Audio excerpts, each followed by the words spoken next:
đất chuông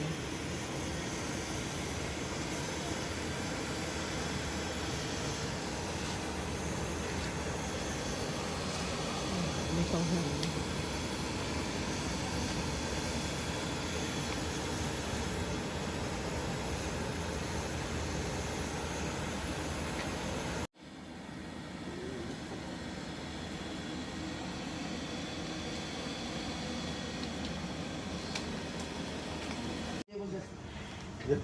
Start firing. So as I know that there's some other farmer do this type of stove introduced by NGO in Vietnam and Cambodia. There are already some networks introducing this to farmers. But only thing that's like this, which can có việc chú mà đi con hà này con hà này we just only have in the farm and not this is the last one. đã bột Wait, it's getting boiling now. anh ấy dương được lại ghé thôi kệ chú đột natural soup. Alright, would be bio char. đột chơi bên này miếng sấy.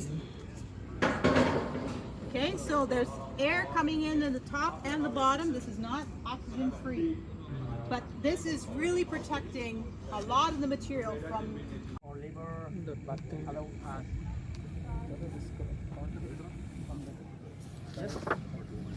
Containers capacities. Yes. After you finish the whole process, you will the weight will. that's the big one for us as working with farmers. We can use it in our water, which we'll look at tomorrow. The way we make it means that we're not contributing significantly to problems with our air, and potentially could be a renewable energy source. Okay. What we're looking at here is about charging it just for soil. You don't use it for the other things. Okay, it's not relevant for water. It's not relevant for renewable energy. This is just for soil. Okay. But as we also discussed, biochar is empty. Okay, it's just a container, but maybe it has some trace minerals depending on what we made it from. But basically, it's just a container. Okay, so in order for the plants to benefit and the soil to benefit, we have to fill it with the good things that we want our plants and soil to receive. Okay, so we're going to look at, I'm going to show two ways to charge it, and also talk about the third. So I'll start with the third, and that is in your compost pile. Okay, I'm not demonstrating it because it's a big compost pile, it'll take too long to build one. But I think everybody has a general idea of a compost pile. You know, you layer in your greens and your browns and your manure, etc. You would just add biochar when you're layering your compost pile when you make it in the beginning. And then you just treat it like a normal compost pile, turning it, keeping it moist, etc. But you don't want more than 20% about for biochar. Okay?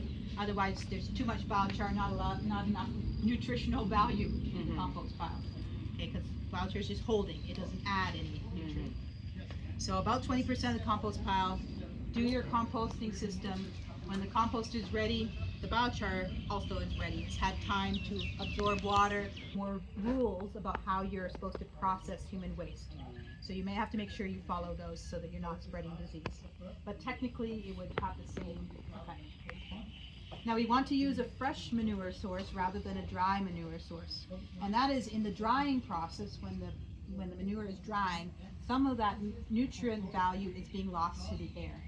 So it's just less full of good things than a wet, fresh manure is. So it's true for composting, it's true for anything in the garden. Fresh is better than dry, if you have it. Okay? So all we're going to do for this is mix our manure source and our biochar 1-to-1. Okay? So if somebody could just bring over that black garbage can. Yep, the whole can. Bring the whole thing. Now remember, this is for soil. So the easiest one to do this with is rice husk, because it's also already small. So it's going to mix very easily through our soil and through the manure. And into the, when we put it in the ground, it's already in small pieces. If we had our corn cobs or our bamboo, basically this amount of manure, then we have the same amount of biochar. And if our manure is drying out, we might add some water to it. Okay, it's good if we can keep it moist and wet, because we want water to be in the mixture as well. So, at first I will need somebody to, in a minute, put some biochar in here. Then I'm going to need some other people to put some gloves on and mix it like it's a cookie dough. Okay? This is what it should look like when it's mixed. Okay? It's like a crumbly cookie shortbread kind of a dough here. Now, some people don't like working with manure because of the smell. Probably those people are from the city and not farmers. True farmers don't mind smell. But one interesting thing about biochar is it actually helps with smell. Yep. This one you can use. Once you have the same amount, they can start mixing. Okay. Okay, maybe a tad, little bit more biochar, and then mix away. Okay. Crumble it together. You might want 2 hands. Cookies. Leave cookies. Okay. Break it up. Feel that this is Well, doesn't this look good? feel like that. This is Smell? Nice cookies អានេះស្វាយជុំនេះហើយអត់មានក្លិនទេគ្រូបាទអត់ Usually fresh manure, you can smell it right away. សាក់ប្រយោជន៍ច្រើន How close did you have to get? Your nose is almost in it. So this will not cause problems with your neighbor. So they can't smell that. Okay, really kind of crumble it together with your fingers. You gotta break it up and mix it together. So we're gonna do this till we get this nice texture here. And if we need to add a little bit of moisture because it's a bit too dry, we can add a little bit of moisture. And then we're gonna let it just sit. Okay, we might come back, add a little bit of moisture, keep it wet is nice. It's better for ready for use if it's still a little bit wet. And it's gonna take maybe about 2 weeks. Okay. About. Okay, you have to do a little experimentation yourself. But not super long. And then you can use it in your beds or in your potting soil just like you would use your compost material. Now, so you have nutrients and you have lots of microorganisms growth. So it's a very good idea. Adding some microorganisms to this could make it even more effective. And that's what Virak said his try, the one with microorganisms, was even better than without. Can this be mixed with the cocoa peat? Could this be mixed with the cocoa peat?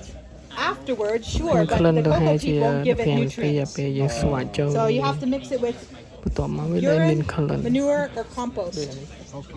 Afterwards, you can put it with other soil, other cocoa peat, whatever. But the cocoa peat itself doesn't have nutrients. Very, very little. អត់មានក្លិន Because in our place they're promoting cocoa peat more. So yes, once you want to plant, Yeah. then you don't plant straight in this. You put this with your soil, with your cocoa peat, and you make a potting. Or the things that you need a lot of nutrition fast and concentrated.